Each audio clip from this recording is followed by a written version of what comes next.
Uncle, ito ba yung pinagpalit mong bunga? Isang bunga, Uncle, mga magkano kaya yung benta mo? Isang bunga. Depende sa minimum mga 10 kilos. Oh, so, 10 kilos. Okay. Bibinta namin dyan sa along the highway, tag 50 ang kilo. Oh. 50 per kilo mga bok. 50. So 10 kilos times 50 pesos. So 500. Sipin nyo naman to mga bok. 500, 500, 500, 500, 500. O diba? Kita na yan. Ano, magbibilang na naman ako. Ilang 500? Diba? Ilang 500 ko. Pero natin, tanongin ko ano yung figure. Pero mahalata naman siguro natin. Nahiya si Uncle sabihin yung figure. Pero most likely siguro, 6 digit yan. Alam mo yun. So, yun mga bok ha. Yung unang query natin. So, nasagot naman siguro ni Uncle yung unang query natin na from abroad na buhay, tapos Chief Engineer. nasa farming na. Ayan. Sa figure in license pero second engineer ang kasusungan nito Second engineer, chief engineer. So kita nyo naman mga bok, pinagpalit ang napakalaking sahod sa abroad. Tapos dito na lang sa farming. Watch out. Maya mapiga natin yan.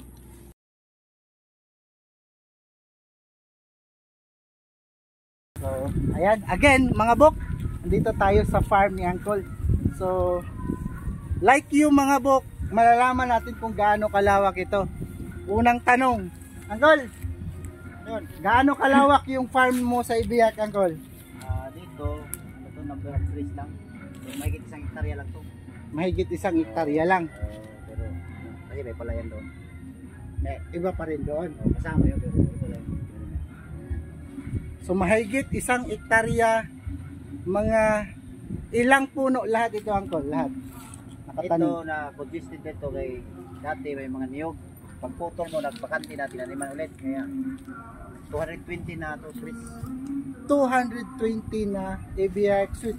Lahat ba, Uncle? Fruiting na? 95%. 95%. Follow up question, Uncle. So kita ko kasi pagbugad namin, ayan po yung nabungaran natin. So may iba, lahat ba ito, Uncle, sabay-sabay tinanim o may mga pahabol? May pahabol. Okay, may mga pahabol kasi kita nyo naman mga buko, may malalaki na yung puno, may mga maliliit pa. Ayan. So 223. Uncle, kailan ulit ito pinumpisahan mo? Ito?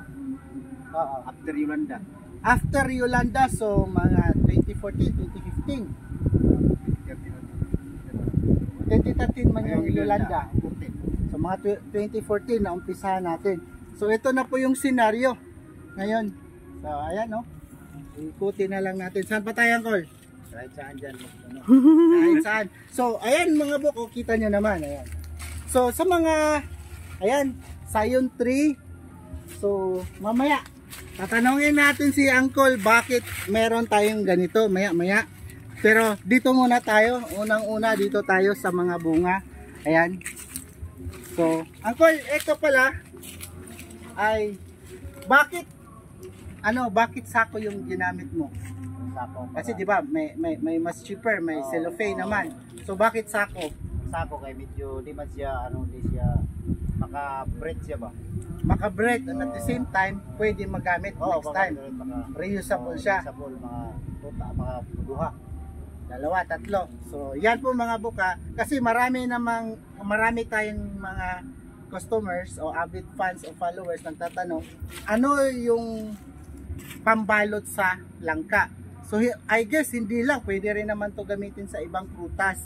Pero, dito, we practice na sako yung gamitin namin. Yung iba kasi cellophane, yung cellophane ng trash bag, yung iba nga ginagamit. So ayan, meron tayong reusable. So yun po yung option. Bakit sako ang gamit natin? Ayan, no? Kita nyo naman mga bok, hitik yan sa bunga papunta doon, no? Hindi pa season ngayon. So hindi pa season. So mga, sa tingin mo, Uncle, kailan ito? Mula to mga March. O ayan, malapit na mga bok ha, March. Tabayanan nyo. Babalik tayo dito by March. Ayan. So kita nyo naman ito dito oh. Yan, oh. 223. Bawat lingon nyo po mga buko, bawat maninag o makita ng inyong mga mata, mayroon talaga nakalambitin na mga bunga. Ito to, kita nyo ito mga buko. Ayan. Bilang to.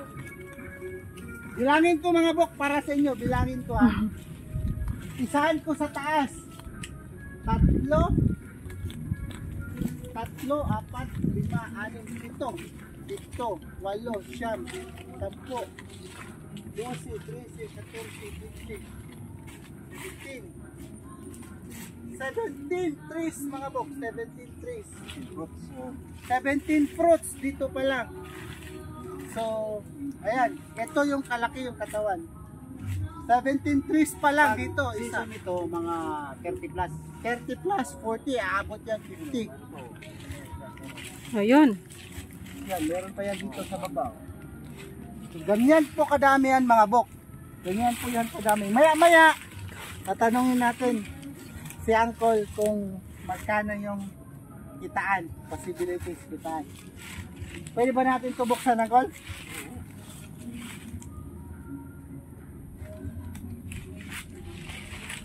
So, ang ginamit din pala na pambalot is sako once again, and then straw. Ayan mga buk. Kita nyo naman kung gaano yan kaganda. Yan. Diba?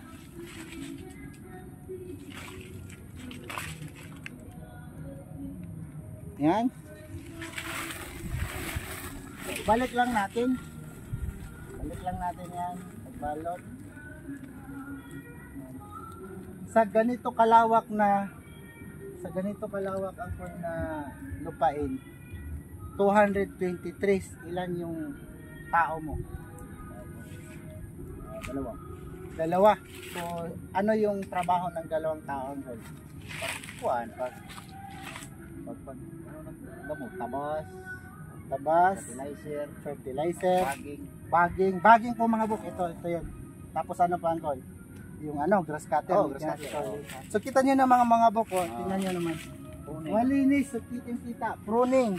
Yun po yung pinaka-importante na maintenance natin, yung pruning. So parang tayo na yung nagtutup. Tingnan nyo naman mga buk. Pwedeng kitang-kita yung yung by the way Uncle, matanong ko pala, 223 almost 2 hectares, so ang spacing mo ay dati tama sana to gis tapos na 10 meters lagyan to 10 ng pagitan no. Napagputo ng niyog, nagpakante siya, tinanim na ulit. So bali instead na 10 meters by 10 meters. Kita yun mga bako yan, pakita. May mga niyog kasi yan. So pinaliwanag ni Uncle, nung naputol na, in between nataniman na ulit. So kaya umabot ng purpose iba dati, yung plano lang hindi pabungahin yung iba, pang sayon lang ay bumunga man. Speaking naman lang mga bok, dahil mga sayon, so si Uncle din ay nagpo-propagate din. So maya-maya i-discuss natin. Kanina nakita natin yung sayon trade doon, i-discuss natin ano yung rason bakit nakaganon. So walk around mo lang muna tayo dito sa kanyang farm para makita natin. Ito, kita nyo naman yan mga boko. Lalom. So, ito. Oh, yan. Alam ko ano yung rason bakit ginawa to. So, tanongin na lang natin, Uncle. Ano yung rason bakit ginawan to ng drainage canal? Canal ba to? Para hindi siya drain yung tubig na galing sa Correct. So, sabi ay para ma-drain yung tag-ulan, during tag-ulan, hindi mag-stagnant yung tubig. May dadalaw yan. Ayan. So hanggang lawak pa yun doon mga bako. So nasa gitna tayo, tapos papunta doon. Yan.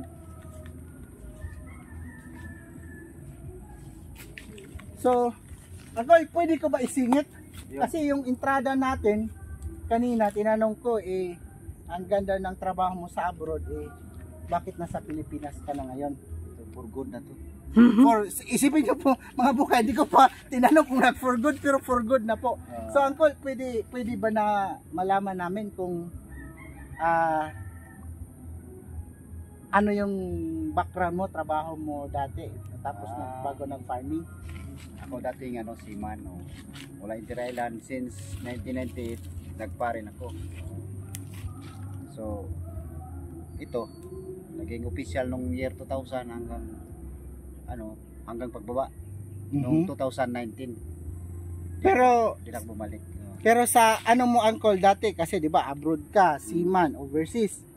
Yung kita mo dati uncle sa pagiging seaman, and then ngayon biglang sabi ko nga full-time farming.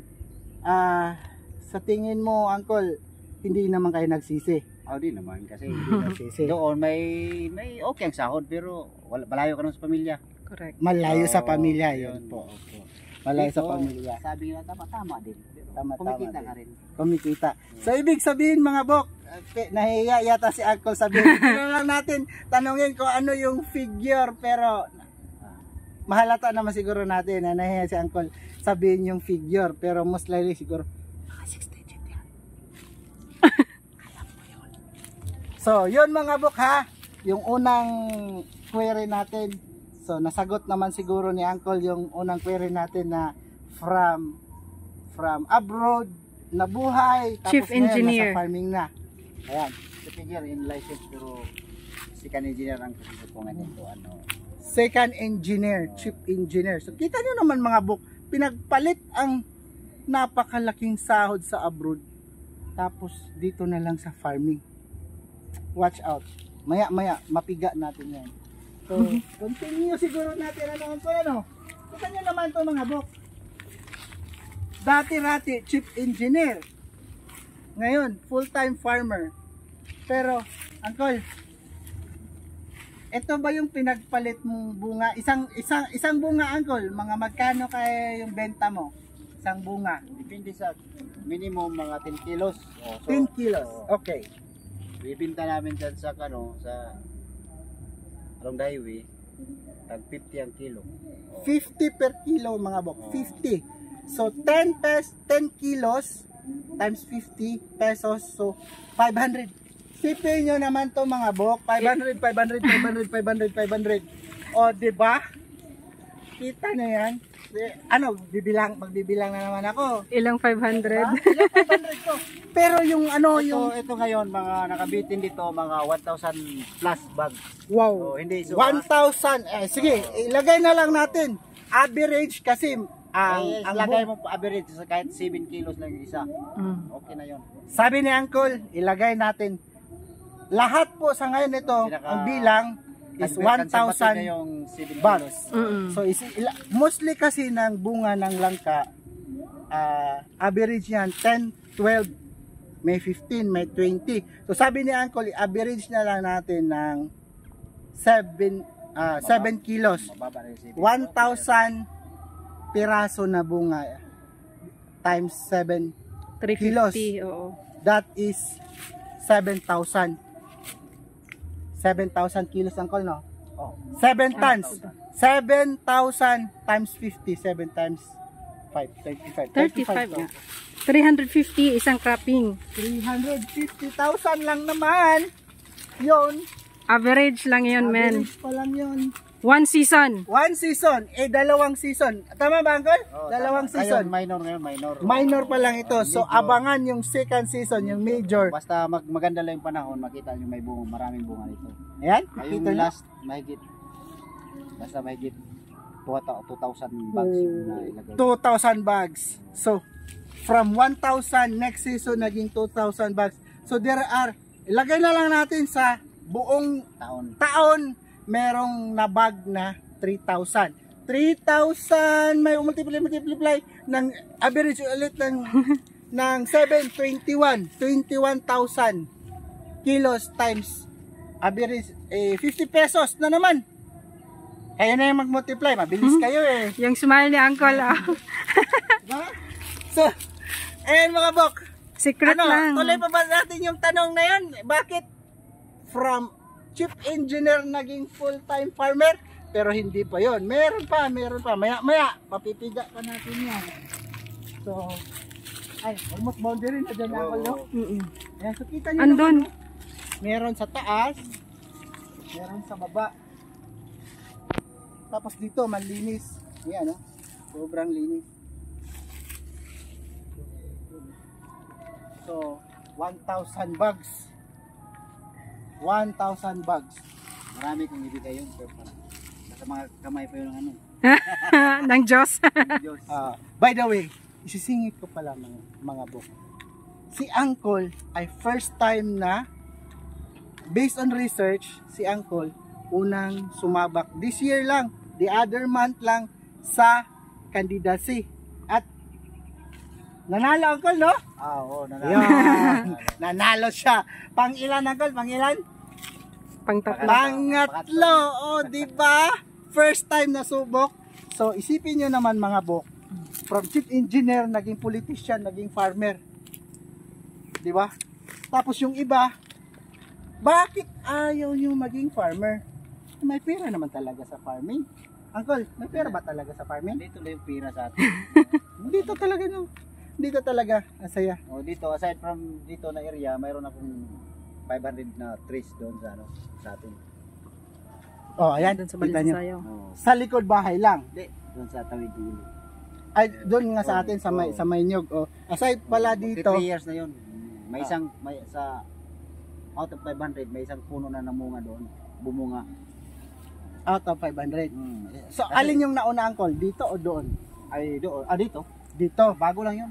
4 years pa lang yun. So, Wala pa. ibig sabihin mga bok, ito pa pala yung may pasabog pa ngayon mga bok. Ito pala ay 1 hectare. Oo. Ngayon, nalaman natin mga bok, meron na rin siyang Extension. dinevelop o extension. Additional 5 hectares mga bok. Hindi, So, 500 trees. Mga, ay sorry, ano, 500 trees. So, isipin mo, 220, tapos 220, tapos dahil 500 yon, so ilagay na lang natin sa isang season magbag siya ng mga 3,500. Sipin nyo naman yun ng 3,500 sa normal yon na season. Eh kung ano pa yan yung karamihan, full blown fruiting na.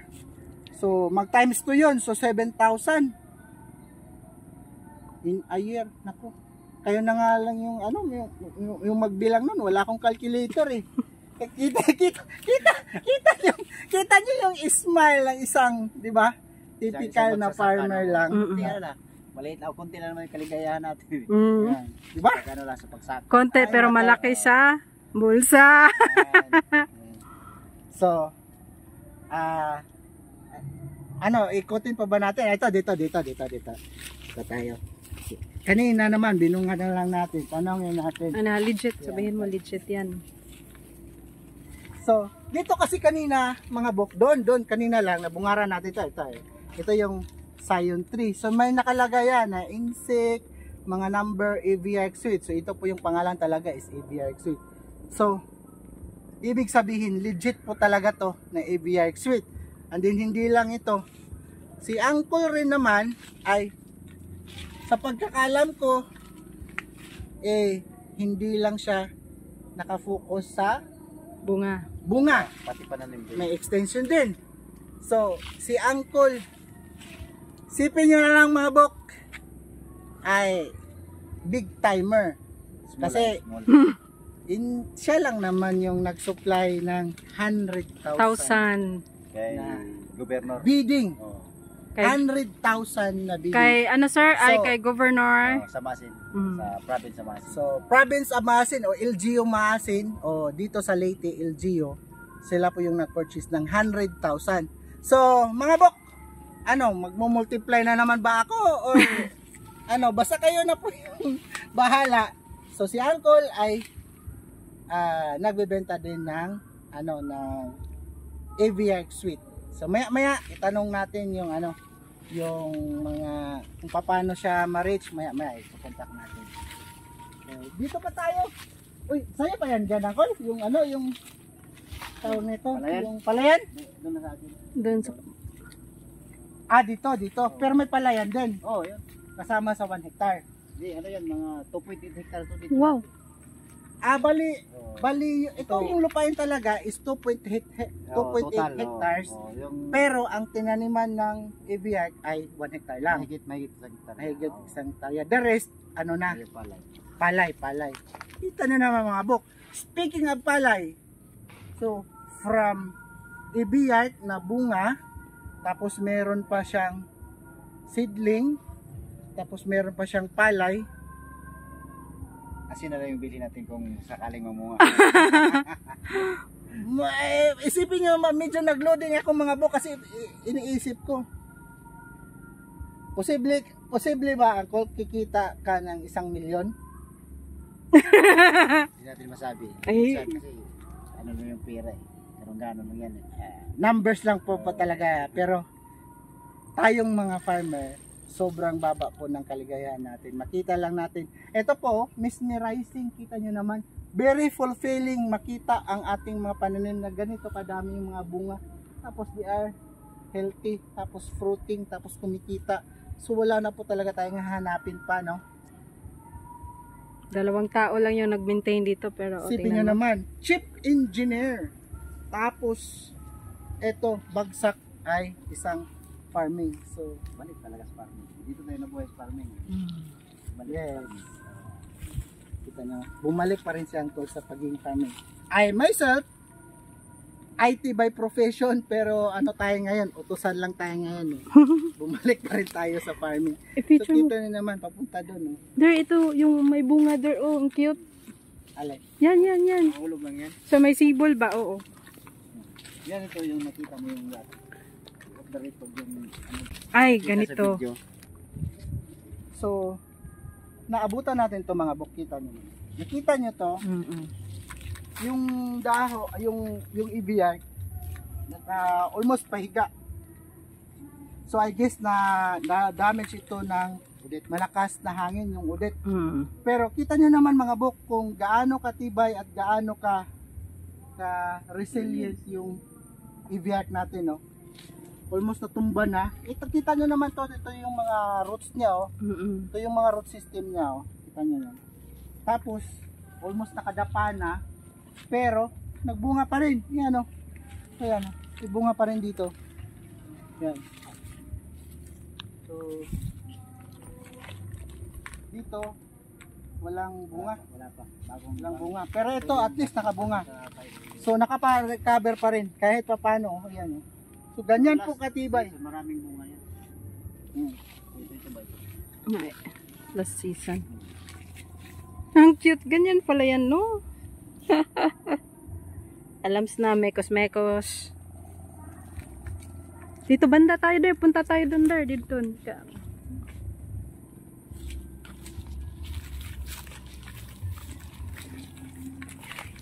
So ito lang muna natin yung ano.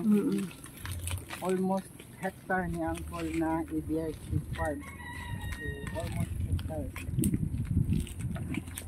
Yan. Ito, maraming bunga doon pa, oh. Ito, lulutan sa pagbagin, oh. Yan. So ito pala mga buk, isisingit na rin natin to. Ito, ganito kalaki. Ano na to siya, fully fertilized na. So sabi pa nga ni Uncle, nakalimutan daw ibag o balutin. Pero dapat balutin na ito. Sine-check natin, wala namang tama pa. So ibig sabihin wala pang pest infestation dito. Oh. Maski nakalimutan ang pagbag, wala pang pest infestation, wala pang fruit fly, fruit borer. So ibig sabihin maganda ang management. Maganda ang management ng farm. Wala pang atake, kasi kung ito ngayon status na to, nasa ano na to, nasa 50 days na ito kalaki. So ang mangyayari, mag-uumpisa na itong atakehin ng mga fruit fly, fruit borer. Pero nangyari, wala, oh, ang linis pa rin, oh. Ito dito wala pa. So ibig sabihin maganda ang Pest management. pest management control nila. So eto, kita mo na 3 piraso pa lang yan, no? 1,500 na. So, yan.